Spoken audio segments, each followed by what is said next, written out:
کربلا زمین قبلہ وفا بقائے دین مصطفیٰ، یہ کربلا ہے یہ انتہائے عشق خدا، وہ بلا زمین قبلہ وفا بقائے دین مصطفیٰ، یہ کربلا ہے یہ انتہائے عشق خدا۔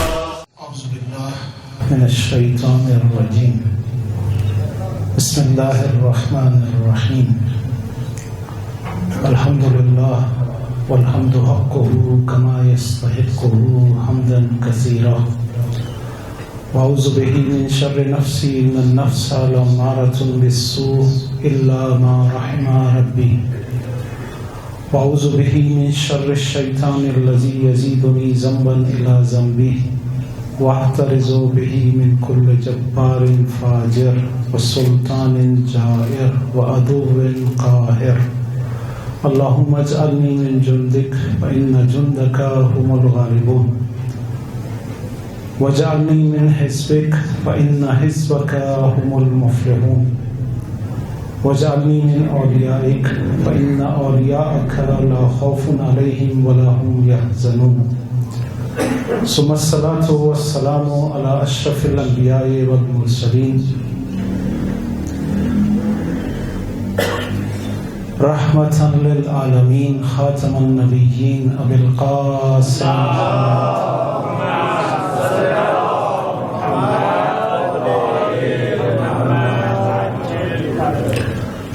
وعلى اہل بیتہ الطیبین الطاہرین المعصومین، سیما بقیت اللہ فی الارضین عجل اللہ فی فرجہ، اما بعد فقد قال اللہ فی کتابہ المجید ونريد أن نمن على الذين استضعفوا في الأرض ونجعلهم أئمة ونجعلهم الوارثين، السلام عليك يا أبا عبد الله وعلى الأرواح التي حلت بفنائك، وعليك مني سلام الله أبدا ما بقيت وبقي الليل والنهار، ولا جعله الله آخر العهد مني لزيارتكم، السلام علی الحسین وعلی علی بن الحسین وعلی اولاد الحسین وعلی اصحاب الحسین، درود پڑھیں محمد وعلی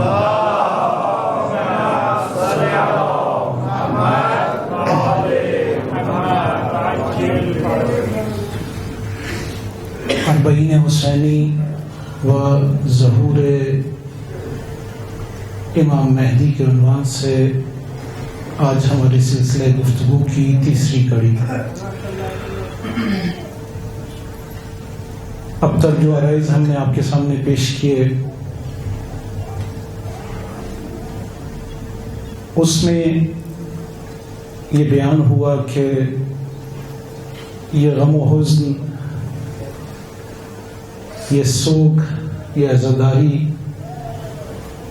اہتمام الہی ہے،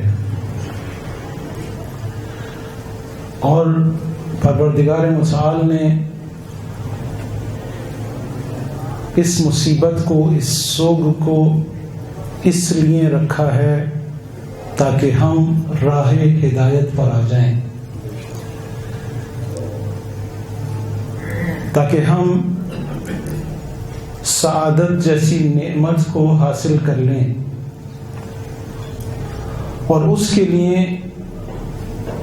اس غم میں، اس مصیبت میں ایک حرارت ہے۔ کل جو آپ کے سامنے گفتگو ہوئی وہ حضور سرور کائنات حضرت محمد مصطفیٰ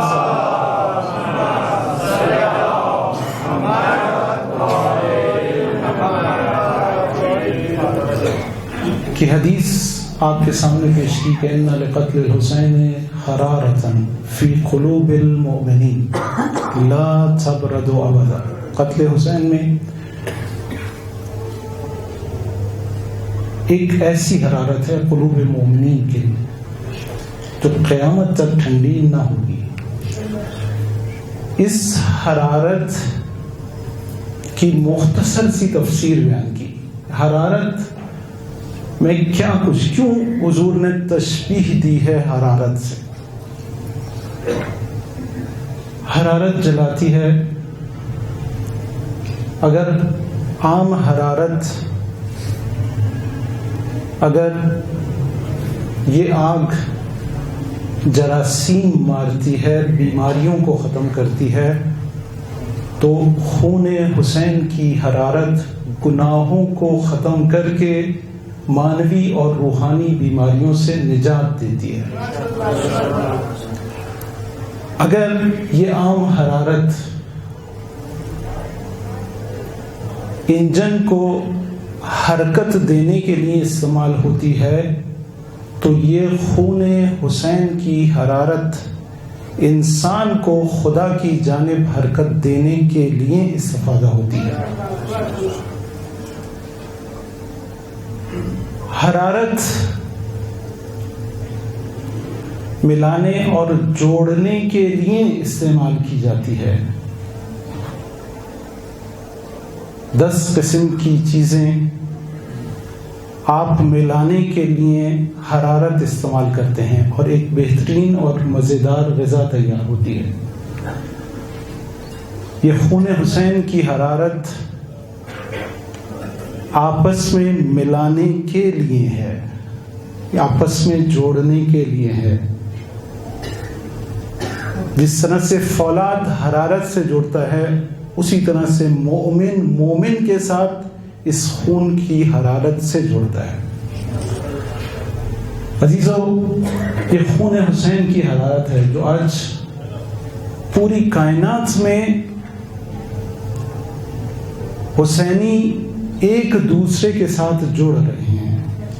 یہ خون حسین کی حرارت ہے کہ جو آج یہ حزب خدا ایک قوت اور طاقت بن گئی ہے، اور اتنی بڑی قوت اور طاقت ہے کہ اس دنیا کی کوئی قوت اس کا مقابلہ نہیں کر پاتی. یہ تاریخ میں پہلی دفعہ ہوا ہے کہ حزب خدا حزب شیطان پر غالب آ گیا. شام ہو، عراق ہو، ایران ہو، لبنان ہو، پاکستان ہو، کسی بھی جگہ ان کی کوئی سازش کامیاب نہیں ہے. اگر داعش کو بنانے کے فلسفے اور اہداف کا مطالعہ کیا جائے، کہاں کہاں سے لا کر کتنا بڑا خطرناک لشکر کن کن مقاصد کے لیے بنایا گیا تھا، تو انسان حیران رہ جاتا ہے. کتنی بڑی سرمایہ گزاری تھی. لیکن اس حسینی طاقت نے داعش جیسے فتنے کو شام اور عراق میں ختم کر دیا.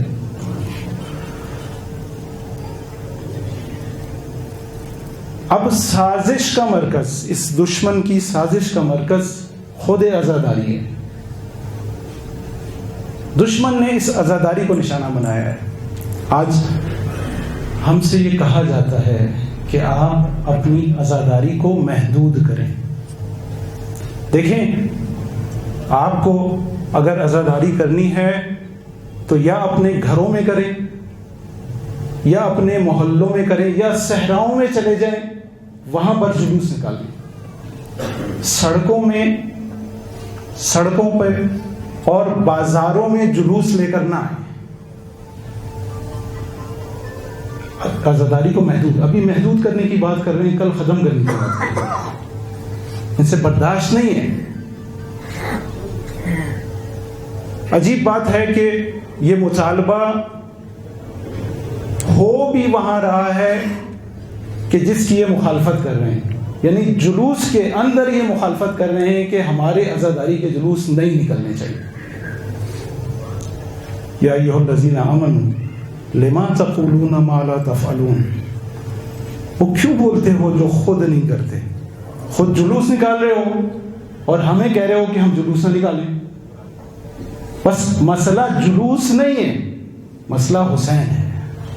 مسئلہ حسین کی دی ہوئی طاقت اور قدرت ہے. تم کل بھی یزیدی تھے تم آج بھی یزیدوں سے وابستہ ہو.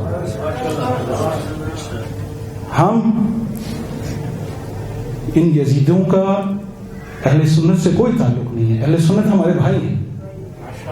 ہماری مرجعیت نے ان کے احترام، ان کے مقدسات کے احترام کو واجب قرار دیا ہے. ہم مقدسات کا احترام کرتے ہیں. اختلاف اپنی جگہ پہ، اختلاف موجود ہے، لیکن ہم یزیدوں کو برداشت نہیں کرتے. یزیدیت برداشت نہیں ہے. ہم ان سے یہ کہیں گے کہ دیکھو، اگر کل تمہارے آباء و اجداد اہل بیت کو بازاروں اور درباروں میں نہ لاتے تو آج ہم بھی اپنے جلوس بازاروں اور سڑکوں پر نہ لے کر جاتے.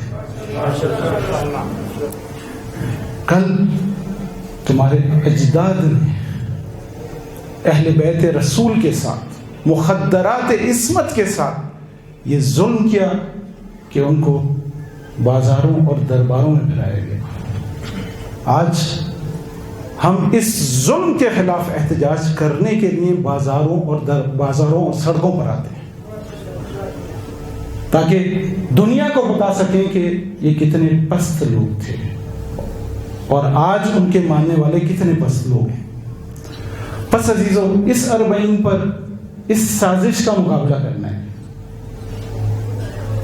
اور اس طرح سے کرنا ہے کہ اس لشکر حسینی کی سیاہی بن کر ہم دنیا کو بتائیں گے کہ یہ کتنا بڑا لشکر ہے.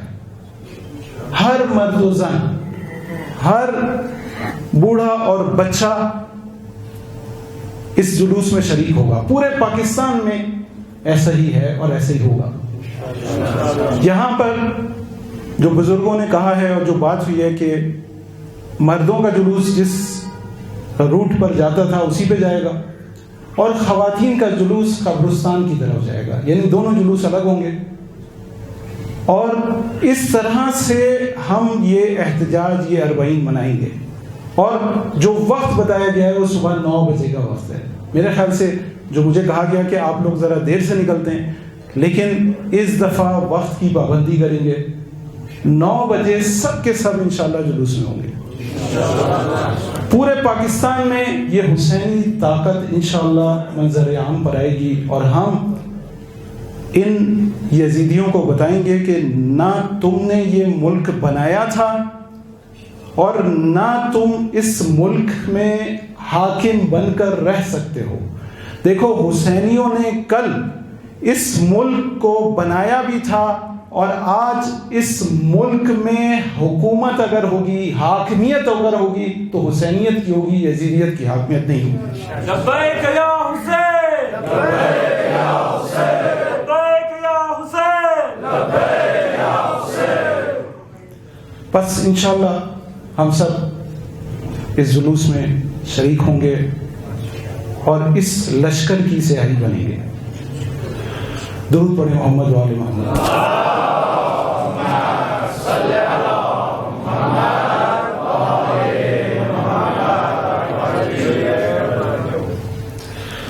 ہم نے اب تک جو گفتگو کی وہ اس فرش ازا کے مقصد اور ہدف کی جانب تھی، اور ہم جو کچھ اس فرش ازا سے حاصل کر سکتے ہیں اسے حاصل کرنا تھا. ہم نے بتایا کہ ہم یہاں سے کیا کچھ لے سکتے ہیں. ہم کوئی چھوٹا سودا کر کے یہاں سے نہیں اٹھیں گے. ہم وہ چیز لیں گے کہ جو اس فرش ازا کا مقصد اور ہدف ہے. اور مقصد بھی میں نے بیان کیا آپ کے سامنے. اب ہم اسی عنوان کے دوسرے رخ کی طرف چلتے ہیں، اور وہ یہ ہے کہ آخر اتنی فضیلت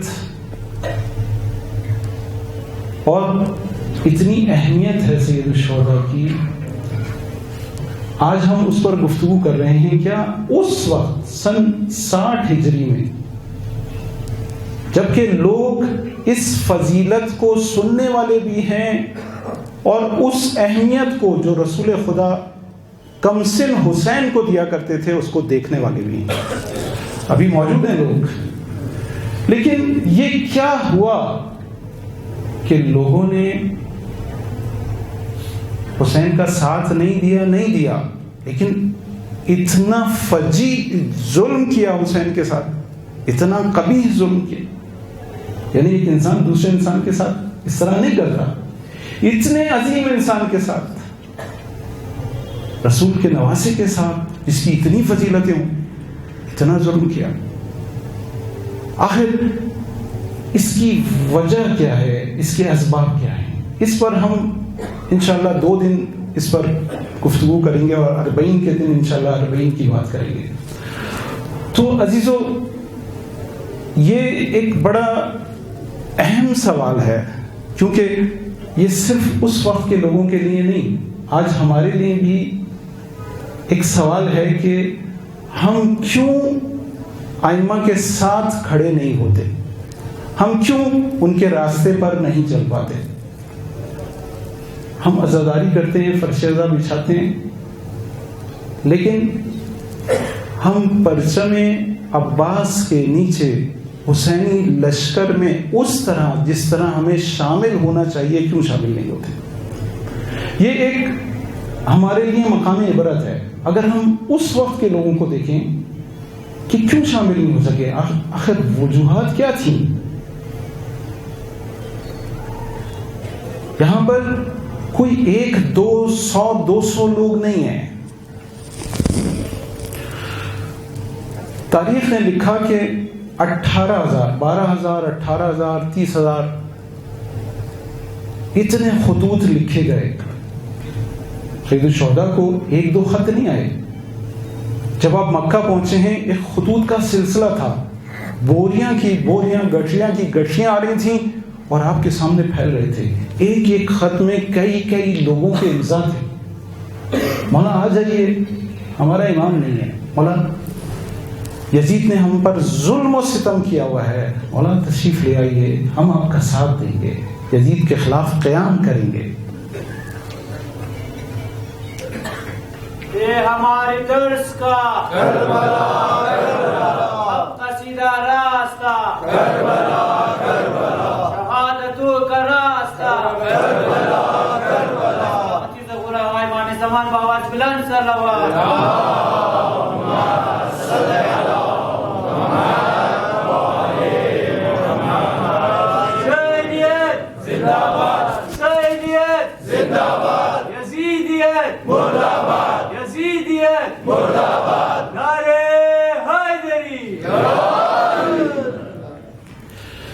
اتنی بڑی تعداد. اچھا، میں ایک دفعہ تاریخ کا مطالعہ کر رہا تھا، یعنی میں نے اندازہ کیا کہ یہ تعداد ہزاروں میں نہیں ہے، لاکھوں میں، ہزاروں سے آگے بڑھ کے، یعنی 1,00,000 2 لاکھ کے قریب بنتی ہے کہ جنہوں نے مولا کو دعوت دی. اچھا، یہ عجیب بات کر رہے ہیں مولانا صاحب، ہے نا، اتنی بڑی تعداد کوفے میں. تاریخ میں نے خود مطالعہ کیا کہ اس وقت سن 60 ہجری میں کوفے کی آبادی 10 لاکھ تھی. 10 لاکھ میں سے اتنے تو ہوں گے نا.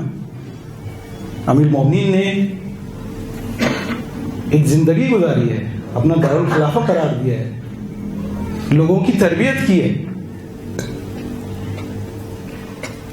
لہذا اتنی تعداد بنتی ہے، ہو سکتی ہے ناممکنات میں سے. اتنی بڑی تعداد حسین کو بلائے اور پھر ساتھ نہ دے سکے، عجیب بات ہے. آخر کیا وجوہات ہیں؟ چند وجوہات، ظاہر ہے کہ ہمارے پاس اتنا وقت نہیں ہے، لیکن چند اہم ترین وجوہات کا جائزہ لیں گے. پہلی وجہ، دنیا کے فریب میں مبتلا ہو جانا ہے. عزیزو، یہ دنیا کی محبت اہل بیت سے دور کرتی ہے. اگر، اور اس کی طرف اشارہ کیا ہے زیارت 40 نے، کہ کیوں لوگ اپنے مولا کا ساتھ نہ دے سکے، کیوں لوگ بلانے کے باوجود اپنے مولا سے دور ہو گئے. آخر وجہ کیا ہے؟ زیارت 40 میں یہ ارشاد ہوا. یہ زیارت عزیزوں جیسا آپ جانتے ہیں 2 دن کے بعد زیارت ہے، انشاءاللہ کل اس کی اہمیت کو بیان کریں گے. یہ زیارت کسی عام انسان سے منقول نہیں ہے، یہ ہمارے چھٹے امام امام جعفر صادق علیہ السلام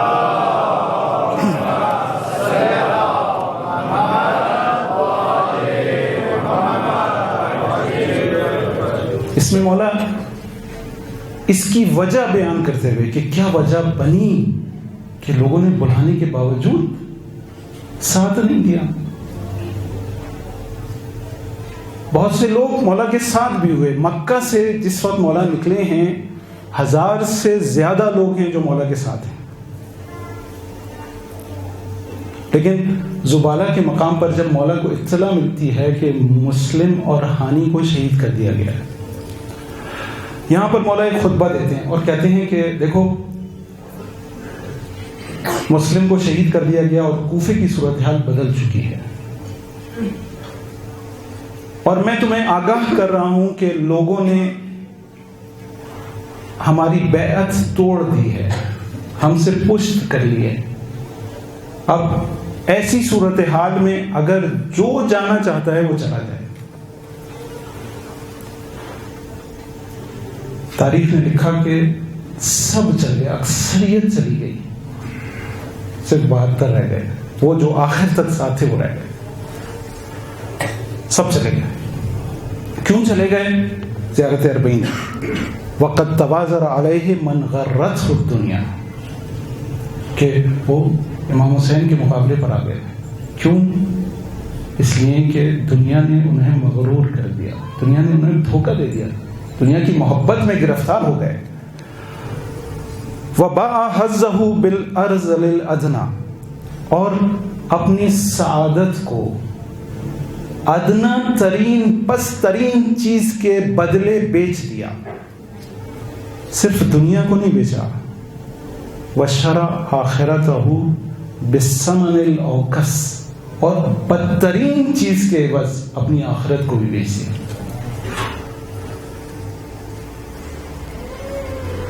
بلایا، ساتھ نہیں دیتے، لیکن اس میں اس لشکر میں ایک بڑی تعداد ایسی ہے کہ جو خط لکھنے والی ہے، جو بلانے والی ہے.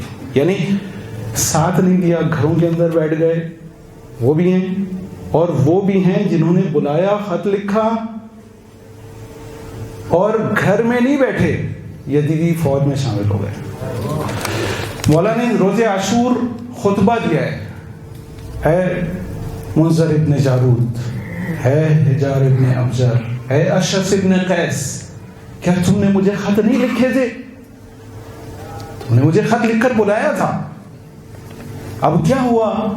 سب اپنے منہ چھپا رہے تھے.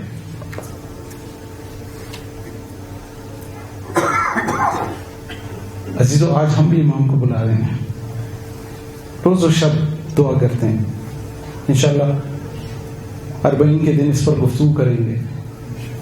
اپنے گریبانوں میں جھانک کر دیکھنا چاہیے کہ کہیں ایسا نہ ہو کہ کوفے والوں کی طرح میں بھی اپنے امام کو بلاؤں اور خدا نہ خواستہ امام کے مد مقابل آ جاؤں. روایات ہیں وہ لوگ جو روز و شب گریہ و زاری کر کے اپنے امام کو بلاتے تھے، وہ امام کی مخالفت کریں گے.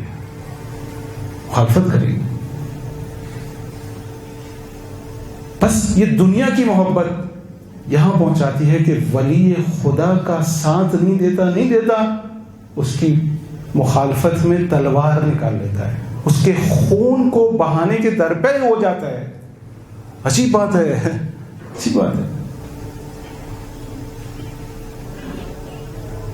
بس عزیزو، یہ مسئلہ بہت اہم ہے. یہ دنیا کس حد پر رہنی چاہیے، آج انشاءاللہ اس پر بات کریں گے. یہ مسئلہ اتنا اہم ہے کہ امام نے ایک خط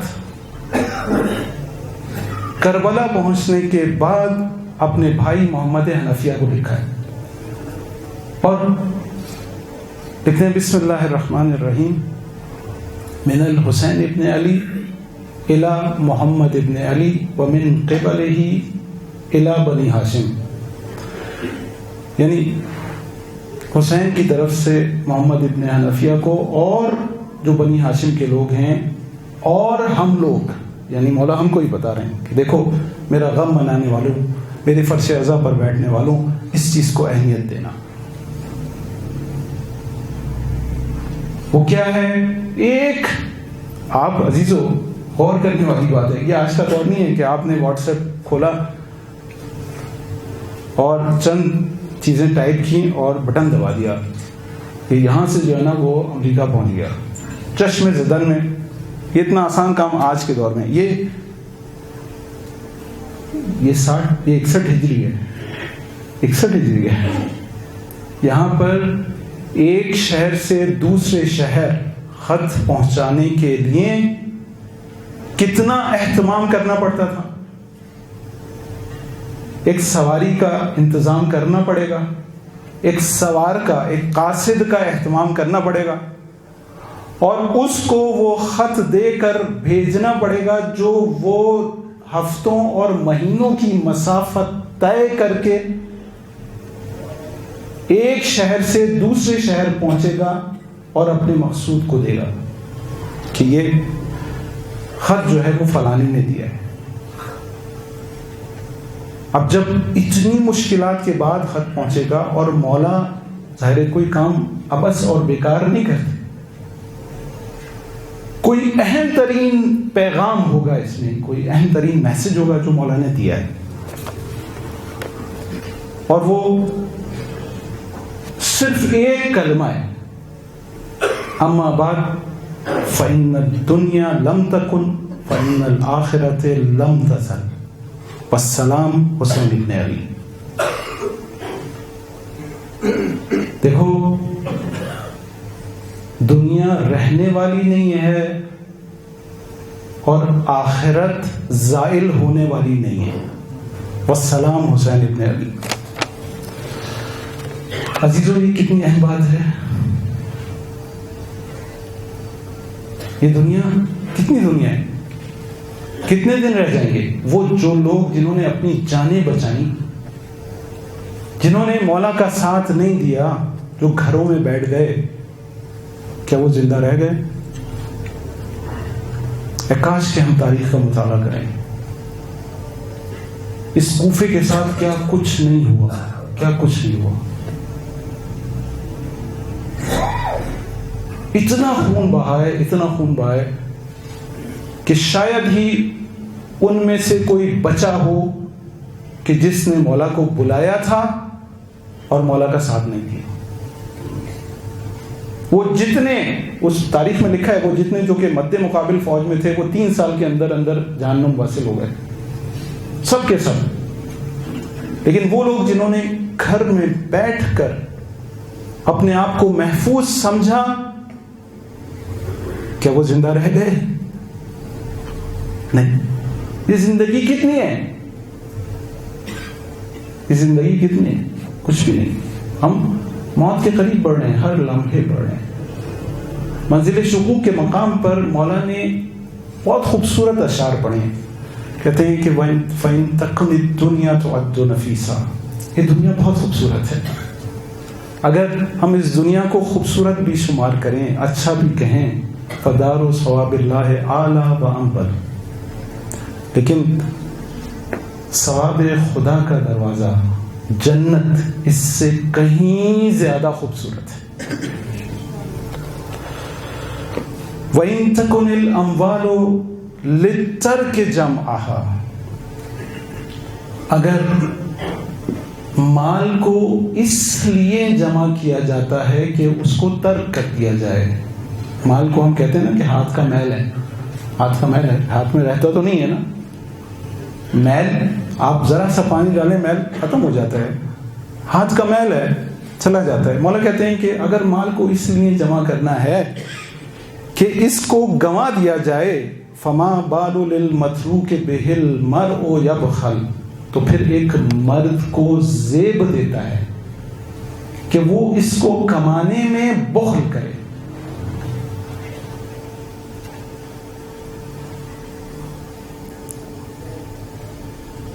اس کے پیچھے نہ بھاگے۔ کتنا بھاگے گا؟ یہ مال کی اہمیت کتنی ہے؟ کو کتنا فائدہ پہنچا دے.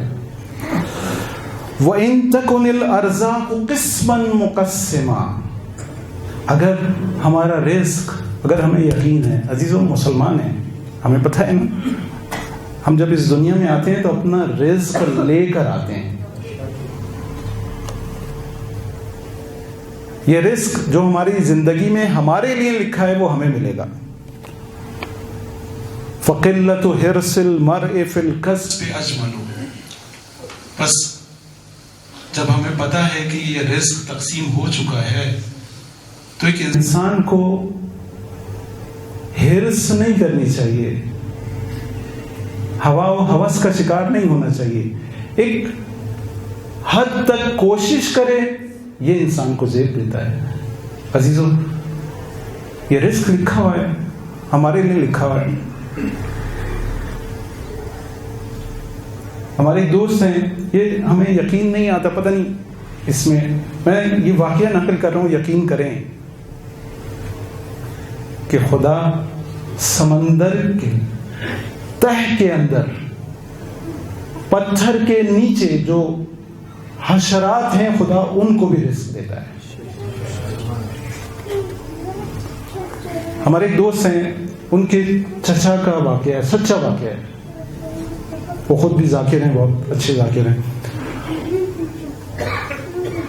وہ نقل کر رہے تھے کہ ان کے چچا اور ان کے دوستوں کا ایک مشغلہ تھا، اور مشغلہ ہے ان کا کہ وہ مچھلی کے شکار کے شوقین ہیں، اور کراچی سے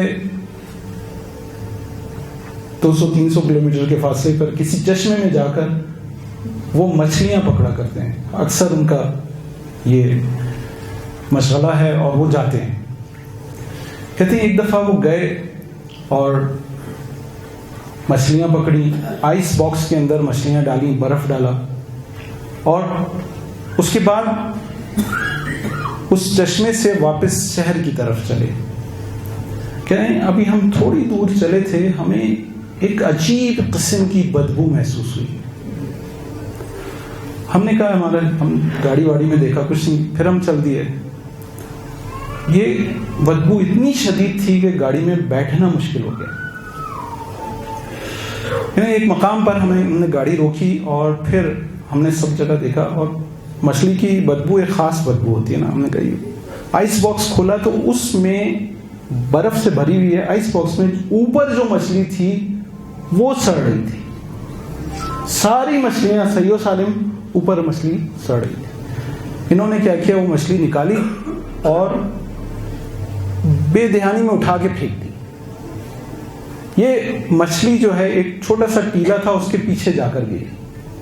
کہنے کہ ہم سب گاڑی میں جب بیٹھے ہم نے دیکھا اب نہیں آ رہی، ہم لوگ چل دی. کہنے کہ اچانک مجھے خیال آیا کہ ہم سوچتے رہے یہ ماجرا کیا ہے.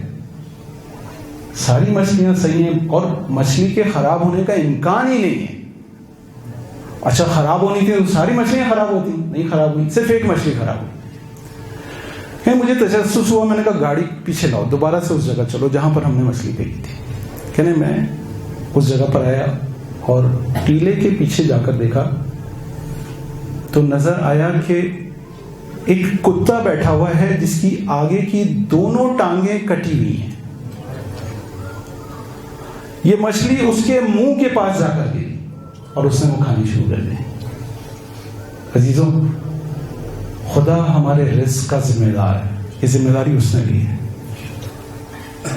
بس ہمیں زیب دیتا ہے کہ اس رزق کے پیچھے اس طرح سے بھاگیں، اس طرح سے حرص کریں کہ اپنی مقدس ہستیوں کو چھوڑتے ہیں.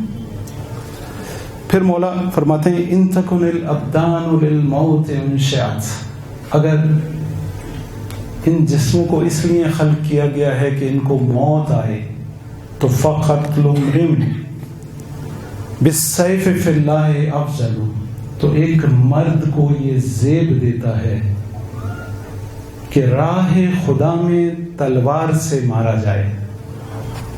بستر کی موت سے کہیں بہتر ہے کہ میدان میں انسان دشمن خدا سے لڑتا ہوا مارا جائے. مولا ہر کچھ فاصلے پر اپنے چاہنے والوں کو یہ پیغام دے رہے ہیں کہ دیکھو دنیا کی محبت میں گرفتار نہ ہونا. دیکھو دنیا آخرت کے لیے ہے, دنیا کے لیے نہیں ہے, دنیا کے لیے نہیں ہے. اس پر بہت بات ہو سکتی ہے, لیکن عزیزو ہم کس طرح سے دنیا کے ساتھ معاملہ کریں, کس طرح سے ہمارا عمل اس دنیا کے لیے ہو کہ ہم اس شر سے محفوظ ہو جائیں.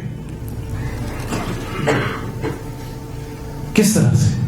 اے کاش کہ ہم ان حادیوں سے دور نہ ہوتے. انہوں نے سب کچھ بتایا, سب کچھ بتایا. ایک کتاب ہے جو کہ منسوب ہے چھٹے امام جعفر صادق علیہ السلام.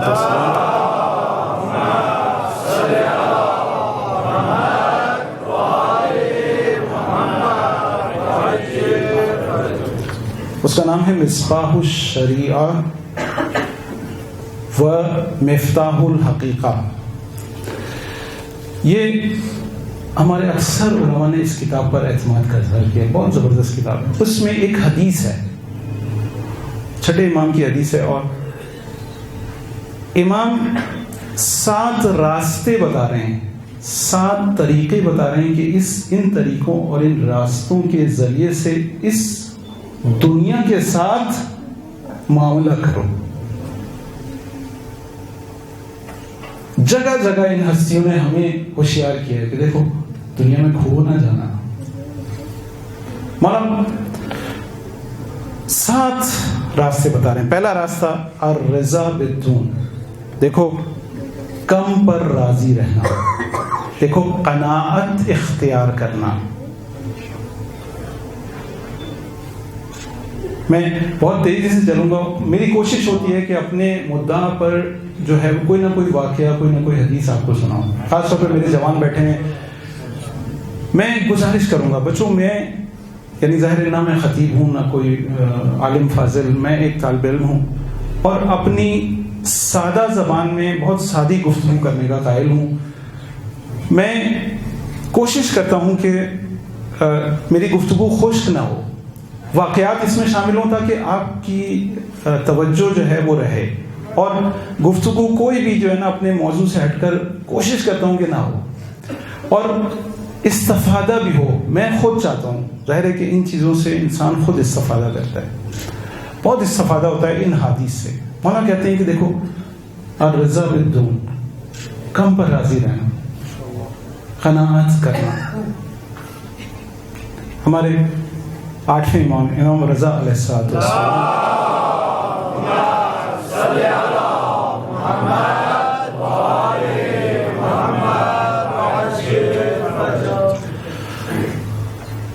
ایک شخص مولا کے پاس آتا ہے اور بہت پریشان. مولا سے کہتا ہے مولا بہت مشکل میں ہوں, رزق و روزی کے سارے راستے بند ہو گئے ہیں, میرے لیے کچھ کریں. مولا اس کی بات سنتے ہیں.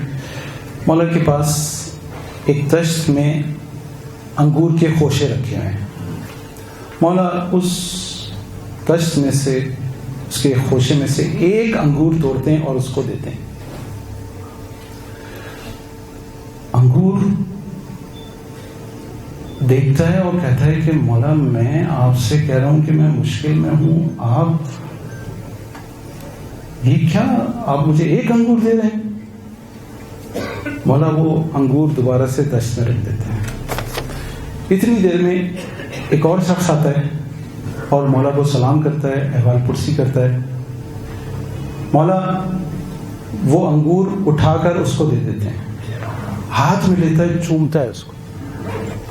مولا سے کہتا ہے مولا آپ کا احسان, آپ کا شکریہ, آپ نے مجھ خادم پر یہ تراحم کیا, مجھے یہ انگور دیا, یہ میرے لیے بہت مبارک ہے.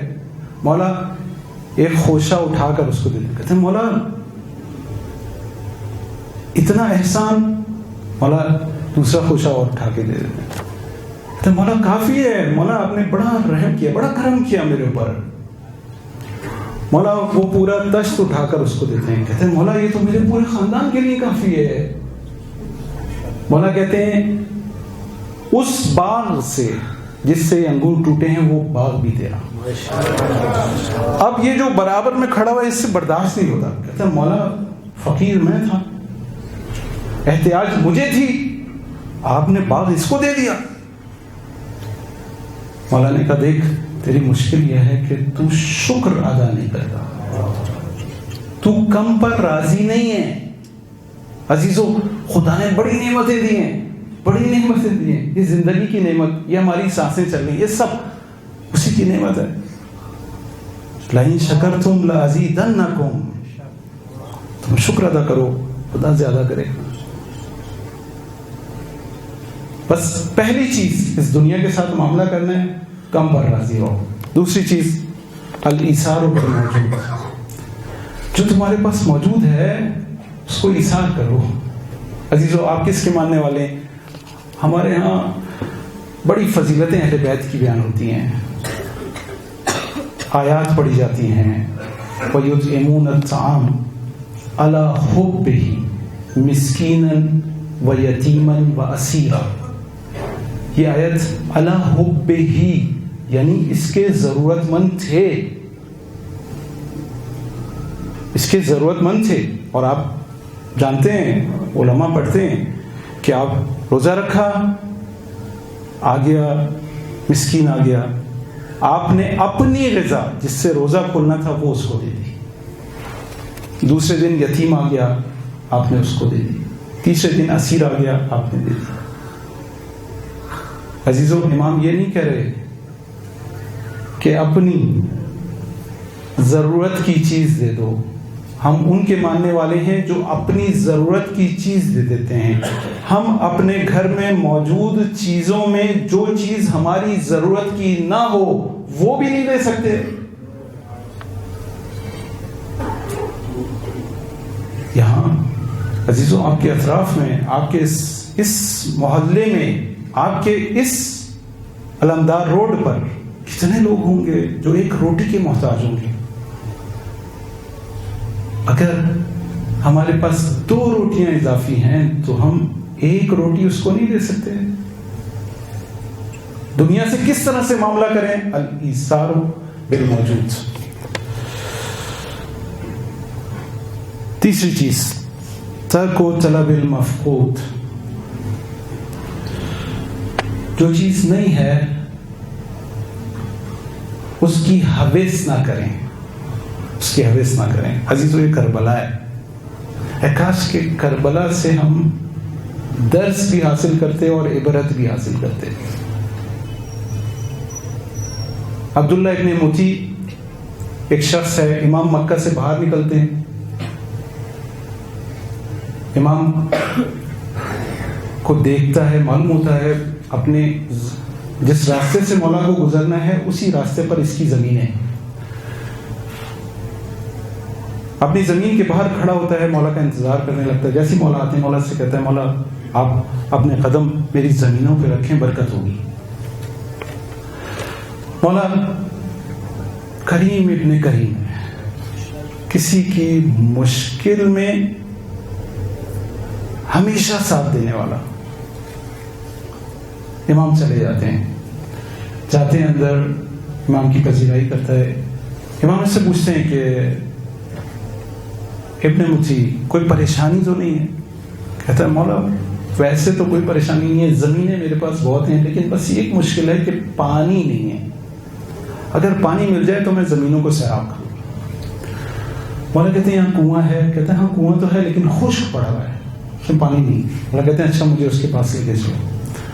لے کے جاتا ہے, مولا کنویں کو دیکھتے ہیں, کہتے ہیں کوزے میں پانی لے کر. کوزے میں پانی لا کر مولا اس کو اپنے دہن مبارک میں لیتے ہیں اور اپنے آب دہن کو کنویں میں ڈال دیتے ہیں. دیکھتا ہے کہ آہستہ آہستہ کنویں کا پانی اوپر آنا شروع ہو گیا اور کنواں لبالب بھر گیا. بہت خوش ہوتا ہے, بہت مولا بہت تشکر, ممنون, آپ نے میرے اوپر احسان کیا. مولا کہتے ہیں اچھا ہمیں اجازت دو, ہم چلتے ہیں. دروازے پر پہنچ کر مولا نے کہا کہ ہم کوفہ جا رہے ہیں, ہمارے ساتھ نہیں چلو گے؟ کہتے ہیں مولا ابھی تو پانی آیا ہے. ابھی تو میں زمینیں سیراب کروں گا، پھر فصل اگاؤں گا، پھر فصل کاٹوں گا، فصل کو بیچوں گا، ابھی میں کیسے آپ کے ساتھ جا سکتا ہوں؟ مولا خداحافظی کرتے ہیں اور چلے جاتے ہیں۔ عزیزو، یہ کربلا ہے، یہ دنیا ہے جو امام سے دور رکھتی ہے۔ چوتھی چیز بغض الکثرہ، کثرت سے بغض رکھیں۔ عزیزو، ایک موبائل، 2 موبائل، اس کوالٹی کا موبائل، اس کوالٹی کا موبائل، کتنی موبائل، کتنی گاڑیاں، کتنی چیزیں، بس ضرورت کی حد پر ہے، اس سے زیادہ نہیں۔ بغض الکثرہ، کثرت سے بغض رکھیں۔ چیزیں جو غیر ضروری ہیں ان کو جمع کرنے کی کوشش نہ کریں، یہ آپ کو دنیا کی محبت میں گرفتار کرے گی، نہ کریں یہ کام۔ 5ویں چیز اختیار الزہد، زہد کو اختیار کریں۔ زہد کیا ہے؟ اب یہ بحث ہے، لیکن زہد ایک نفسانی کیفیت ہے۔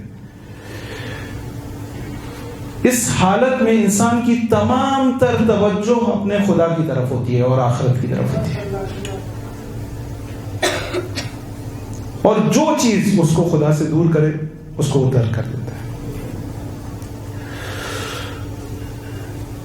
یہ عزیزو تاریخ کی بہت ساری مثالیں۔ طلحہ و زبیر آپ نے سنا ہے، اپنے وقت کے زاہد ترین لوگ تھے۔ حضور نے خطاب دیا تھا طلحۃ الخیر، یہ حضور کا دیا ہوا خطاب ہے۔ زبیر کو خطاب دیا تھا سیف الاسلام، اتنی خدمت تھی زبیر کی۔ اور زبیر سگے پھوپھیزاد بھائی ہیں، صفیہ کے بیٹے ہیں، مولا امیر المومنین کے سگے پھوپھیزاد بھائی ہیں۔ ان کی داستان ہے، اب میرے پاس وقت نہیں ہے، میں بہت جلدی چل رہا ہوں۔ زبیر کی داستان ہے، تاریخ میں پڑھیں۔ مولا کا عاشق تھا، اور ایسا عاشق تھا کہ جب ثقیفہ کا واقعہ ہوا ہے تو وہ چند لوگ جو مولا کی مدد کرنے کے لیے ہیں ان میں ایک زبیر شامل ہے۔ لیکن کیا ہوا؟ اپنے زہد سے نکل گئے، ہوا و ہوس کا شکار ہو گئے، اور اس حد پر پہنچے کہ تاریخ نے لکھا کہ شاید آج بھی کہتے ہیں کہ بصرہ میں ان کے محل کے آثار موجود ہیں۔ جس وقت زبیر اس دنیا سے گئے ہیں تو ان کی دولت اتنی زیادہ تھی کہ اس کا شمار کرنا مشکل تھا، کہ طلحہ و زبیر دونوں کے لیے۔ بس اختیار الزہد۔ نمبر 6 معرفت و آفاتہا، اس کی یہ دنیا جو ہے اس کی آفات کی معرفت رکھنی چاہیے۔ یہ مال سے بھی دھوکہ دیتی ہے، منصب سے بھی دھوکہ دیتی ہے۔ شہر رے نے کیا کیا؟ کربلا بسا دی۔ مولا نے کہا یا عمر اتق اللہ ولا تشارک فی دمی، دیکھو میرے خون میں شریک نہ ہو۔ کہنے لگا مولا میرا گھر مسمار کر دیں گے۔ مولا نے کہا میں تمہیں کر دوں گا۔ کہا میرے باغ پر قبضہ کر لیں گے۔ مولا نے کہا اس سے کہیں بہتر باغ میں تمہیں دوں گا۔ کہنے لگا مولا میرے اہل و عیال کو قیدی بنا لیں گے۔ مولا نے کہا ان کا ضامن میں ہوں۔ لیکن نہیں، اس کی آفت میں گرفتار ہے، دنیا نے اس کو اپنی گرفت میں لیا ہوا ہے۔ پھر مولا سے کہتے ہیں کہ اے عمر سعد تجھے رائی کا گندم نصیب نہیں ہوگا۔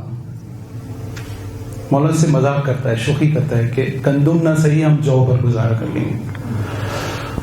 مولا ایک جملہ کہتے ہیں ذبحک اللہ فی فراشک، خدا تجھے تیرے بستر پر مارے گا، بستر پہ قتل کیا جائے گا۔ اور تاریخ نے لکھا کہ امال مختار نے رات میں جا کر حملہ کیا ہے اور اس کو اس کے بستر پر قتل کیا۔ بس اس دنیا کی آفات کی معرفت ہونی چاہیے. دنیا کہاں کہاں سے دھوکہ دیتی ہے. ورفض شہواتہا، اس کی شہوتوں سے اپنے آپ کو محفوظ رکھے. میرے جوان ماشاءاللہ کوئٹہ کے جوان بہت اچھے ہیں. میرے جوانوں، یہ شہوت آپ کو دھوکہ دیتی ہے. بڑے سے بڑا پتھر اٹھا لو گے، بڑے سے بڑا وزن اٹھا لو گے، یہ ایک پلک کا جھکانا بہت مشکل کام ہے. لیکن یہ اتنا اہمیت رکھتا ہے کہ روایت ہے کہ غض ابصارکم لتر العجائب، اپنی آنکھوں کو جھکا دو تاکہ عجائب کا مشاہدہ کرو. ایک منظر آپ کو کمال سے نکال کر زوال کی جانب لے جائے گا.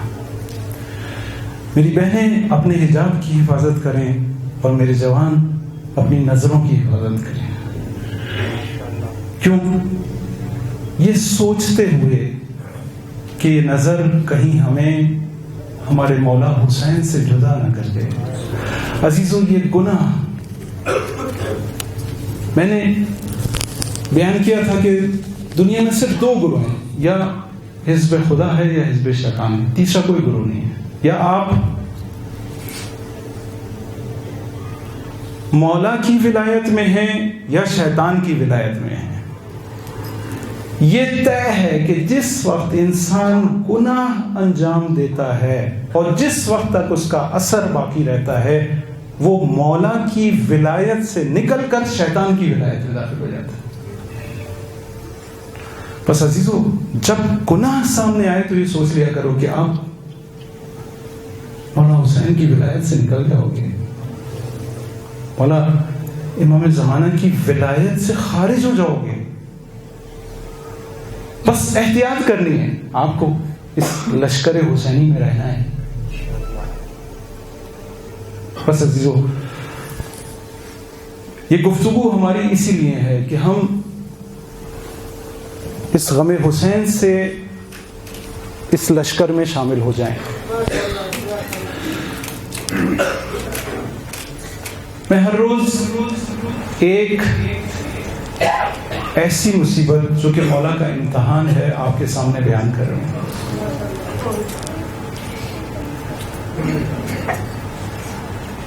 پہلے دن جناب سکینہ کی مصیبت بیان کی. بڑا امتحان تھا مولا کا، کوئی معمولی امتحان نہیں تھا. سکینہ سے جدا ہونا اور سکینہ کا اپنے بابا سے جدا ہونا، یہ بہت بڑا امتحان تھا. کل مولا کے دوسرے عظیم امتحان کو بیان کیا کہ ایک معصوم کو کس طرح سے مولا میدان میں لے کر آئے ہیں اور کس طرح سے اس کو قتل نہیں کیا، ذبح کیا گیا ہے.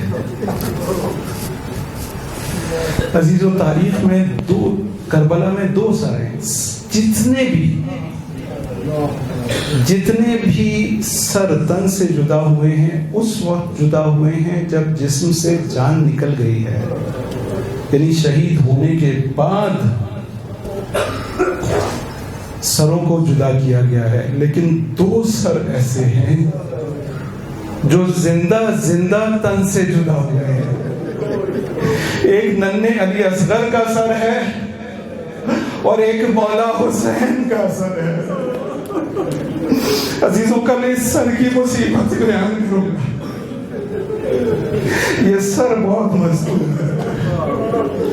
آج میں چاہتا ہوں مولا کے ایک اور امتحان کو آپ کے سامنے بیان کروں. وہ کھڑیل جوان علی اکبر کا امتحان. مولا کو صرف علی اکبر سے اس لیے محبت نہیں تھی کہ وہ مولا کا جوان بیٹا ہے. عزیزو، خدا آپ کے جوانوں کو صحیح و سالم رکھے، خدا ان کو محفوظ رکھے، خدا کسی باپ کو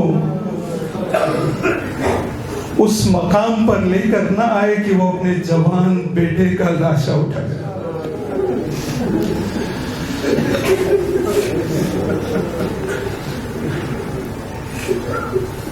عزیزو، آپ نے سنا ہے کہ علی اکبر بہت خوبصورت تھے، یوسف الزمان تھے، لیکن شاید ہم اس طرح سے ادراک نہ کر سکیں، اس طرح سے ہمیں سمجھ میں نہ آئے۔ تاریخ میں ایک جملہ میں نے پڑھا، اندازہ ہوا کہ علی اکبر کا چہرہ کتنا حسین تھا۔ جب یہ کاروان اسیر ہو کر کوفہ میں داخل ہوا ہے اور جیسے ہی نیزوں پر بلند سروں کو لوگوں کے سامنے لایا گیا ہے، بازار میں لایا گیا ہے، تو جب ایک بی بی کی نگاہ علی اکبر کے چہرے پر پڑی تو وہ چیخ کر کہتی ہے، اے خدا اگر اس جوان کی ماں زندہ ہے تو اسے اٹھا لے۔ ارے ماں نے کیسے برداشت کیا ہوگا؟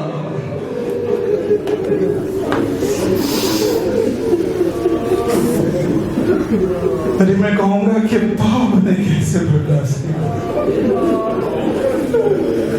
سید مولا امام ہے، لیکن مولا کے سینے میں ایک باپ کا دل ہے۔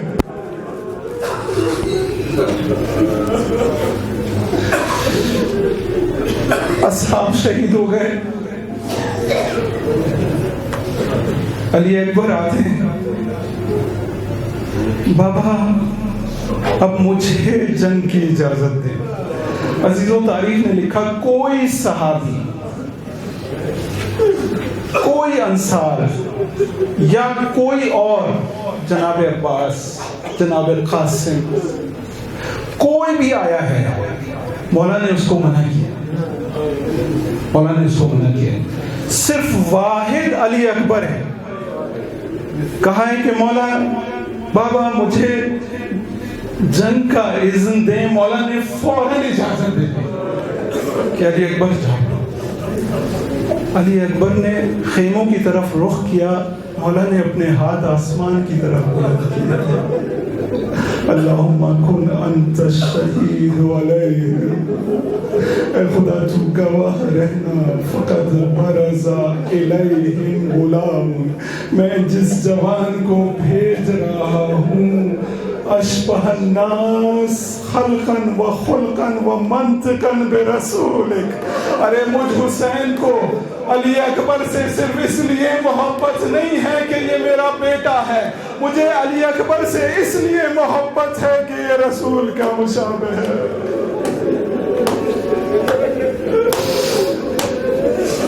صورت میں، سیرت میں، گفتار میں، ارے ہر چیز میں نانا کا مشابہ ہے۔ اذا اشتقنا بنبیک نظرنا الیہ، اے خدا جب کبھی تیرے نبی کے مشتاق ہوتے تھے علی اکبر کو دیکھ لیا کرتے۔ اے خدا شبیہ رسول جا۔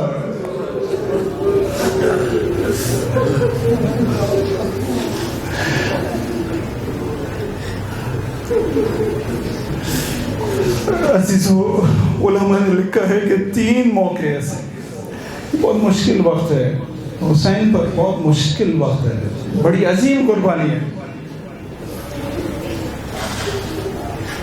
بھائی شوشتری نے لکھا کہ 3 موقع علی اکبر کی مصیبت میں ایسے آئے ہیں جو مولا حسین کے چہرے پر موت کے آثار نمایاں ہوئے۔ چھوٹی مصیبت نہیں ہے، موت کے آثار نمایاں ہوئے۔ پہلا موقع وہ وقت ہے کہ جب جناب علی اکبر خیموں میں آئے ہیں۔ جیسے ہی خیمے میں آئے اور کہا کہ میں جنگ کے لیے جا رہا ہوں، بیویوں نے علی اکبر کو گھیر لیا۔ ارے ایک بیوی نے گلے میں باہیں ڈال کر کہا، علی اکبر ارحم غربتنا، علی اکبر ہماری غربت پر رحم کرو۔ ارے ایک بہن نے کہا علی اکبر جنگ پر جانے کی جلدی نہ کرو. ارے ایک بہن نے لجام فرس تام کر کہا علی اکبر تمہیں جنگ پر جانے نہیں دوں. عجیب منظر ہے, عجیب گریہ وزاری ہے. راوی کہتا ہے پہلا مقام یہ تھا کہ مولا یہ منظر دیکھ کر پریشان ہو گئے اور موت کے آثار آپ کے چہرے پر نظر آئے. مولانا اپنے آپ کو سنبھالا, خیمے کی طرف گئے اور کہا کہ علی اکبر کو جانے. علی اکبر سوار ہوئے اور میدان کی طرف جانا شروع کیا. تھوڑی دور چلے تھے, آہٹ سن کر پلٹ کر دیکھا بوڑھا باپ کمر پر ہاتھ رکھے پیچھے چلا رہا ہے. بابا آپ نے تو مجھے رخصت کر دیا تھا. مولا نے ایک جملہ کہا, کاش علی اکبر کوئی تمہارا تم جیسا بیٹا ہوتا تو میں پوچھتا جوان بیٹے کو کیسے رخصت کیا جاتا.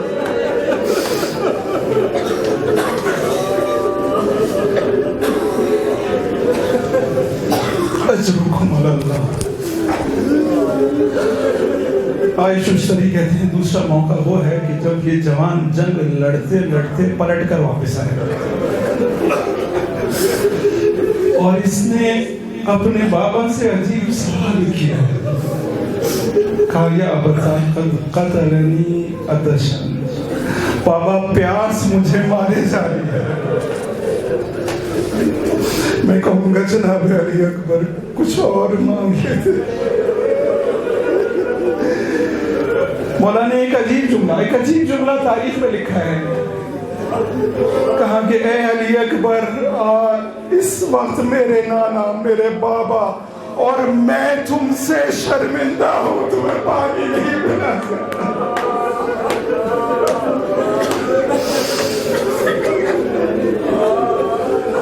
علی اکبر کو کہتے ہیں علی اکبر اپنی زبان باہر نکالو. علی اکبر زبان باہر نکالتے ہیں. مولا علی اکبر کی زبان اپنے منہ میں لے جاتے ہیں. جناب علی اکبر فوراً اپنی زبان باہر نکالتے ہیں. بابا آپ کا دہن تو مجھ سے زیادہ پیاس. مولا اپنی انگشتر اتارتے ہیں, جناب علی اکبر کے منہ میں دیتے ہیں, کہتے ہیں جاؤ علی اکبر انشاءاللہ بہت جلد نانا تمہیں حوض کوثر سے سیراب کرے. جناب علی اکبر میدان کی طرف جاتے ہیں, جنگ لڑتے ہیں اور ایک وقت آتا ہے, تیسرا موقع یہ ہے. عائشہ مشتری کہتے ہیں تیسرا موقع وہ ہے جب جناب علی اکبر نے اپنے بابا کو صدا دی ہے, یا ابتا السلام علیک, اے بابا میرا سلام قبول کرے. راوی کہتا ہے جیسے ہی یہ آواز سنتے ہیں مولا زمین پر بیٹھ جاتے ہیں اور چار زانو میدان کی طرف چلتے ہیں اور کہتے جاتے ہیں علی اکبر آواز دو مجھے کچھ نظر نہیں آتا. ارے علی اکبر کے قریب پہنچتے ہیں, علی اکبر کے سر کو اپنے زانو پر رکھتے ہیں. علی اکبر کا ہاتھ اپنے سینے پر ہے, ہاتھ اٹھاتے ہیں, دیکھتے ہیں علی کا پھل ٹوٹ چکا ہے. مولا عجیب منظر, عجیب مصیبت. مولا علی اکبر کے سر کو میدان کربلا پر رکھتے, علی اکبر کے سینے پر آتے, دونوں ہاتھ اس کٹے ہوئے انی کے پھل پر رکھتے اور اس کو کھینچتے ہیں. انی کا پھل باہر آتا ہے, ساتھ ساتھ علی اکبر کا جگر بھی باہر آ جاتا ہے. علی اکبر کی روح پرواز کر جاتی ہے. ارے اب یہ بوڑھا باپ جوان لاشے کو اٹھانا چاہتا ہے, ایک دفعہ کوشش کرتا ہے نہیں اٹھتا, سر اٹھاتے ہیں پیر نہیں اٹھ پاتے، ارے صدا دیتے ہیں، ارے خیموں میں موجود بچوں حسین کی مدد کرو، حسین جوان بیٹے کا لاشا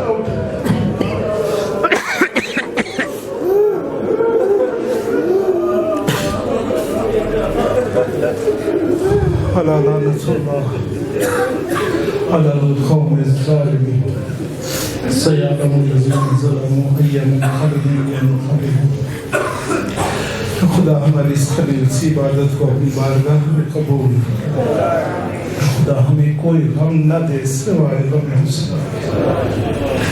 اے خدا اس غم کے ذریعے سے ہمارے گناہوں کو بخش دے، اے خدا ہمارے مرحومین کے گناہوں کو بخش دے، اے خدا تجھے ان آنسوں کا واسطہ، تجھے بیماری کربلا کا واسطہ ہمارے تمام مریضوں کو شفائے کاملہ و عاجلہ، خصوصاً وہ بیمار جن کی درخواست کی گئی ہے، اے خدا تجھے واسطہ امام سجاد کا ان سب کو شفائے کاملہ عطا، اے خدا ہمارے پاس کچھ نہیں ہے، ہم صرف تجھ سے لشکر حسین میں شامل ہونے کی دعا، اے خدا اس دنیا سے جس وقت جائیں لشکر حسین میں شامل ہو کر جائیں، اے خدا جب آخرت میں محشور ہوں تو مولا کی شفاعت ہمیں نصیب ہو، اے خدا جب جنت میں جانے کا حکم ہو تو باب الحسین سے جنت میں جائیں، اے خدا مولا کے فرزند کے ظہور میں تاجیل عنایت فرما، ہمارے کردار، ہمارے اعمال اور ہمارے افکار کو اس قابل بنا دے کہ مولا کے عوام انصار میں شامل ہو سکیں۔ ربنا تقبل منا انک انت السمیع العلیم برحمتک یا ارحم الراحمین۔ مع السلامہ۔